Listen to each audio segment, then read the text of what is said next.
President Ramaphosa het ons inperking vir 'n verdere 2 weke verleng. En dit maak ons onseker. Waarheen is alles op pad? En een van die vrae is, waarheen is die ekonomie en my werk op pad? Hoe gaan dit lyk as ek terug gaan werk toe? Dis normaal om onseker te wees. En ek gaan poog om met 5 wenke daarom te help om 'n mate van sekerheid te gee. My eerste wenk is, kry 'n vriend om jou vrae te antwoord. En daardie vriend is Solidariteit se krisissentrum op www.corona.org.za, corona met 'n C. Daar is alle vrae wat jy kan kry met antwoorde. En as jy dan nog steeds 'n vraag het, gaan vra dit daar. En 'n kenner sal jou vriend wees en dit vir jou antwoord. In die tweede plek moet ons meer konservatief met ons persoonlike finansies omgaan.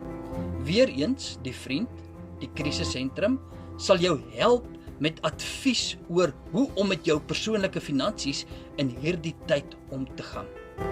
Die derde wenk is, gebruik jou gesin, jou familie en jou vriende as sekerheid in hierdie tyd. Pas dit op.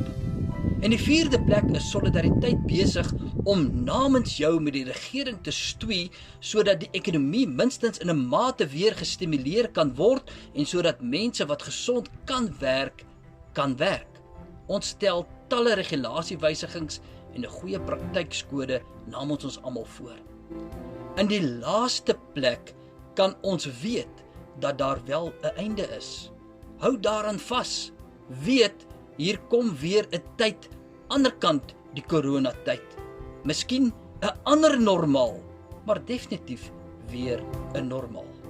In die tyd kan ons vir jou sê, ons is daar vir jou. En die krag in hierdie tyd gaan wees as ons daar is vir mekaar. Baie sterkte. Ons dink aan julle en is saam met julle.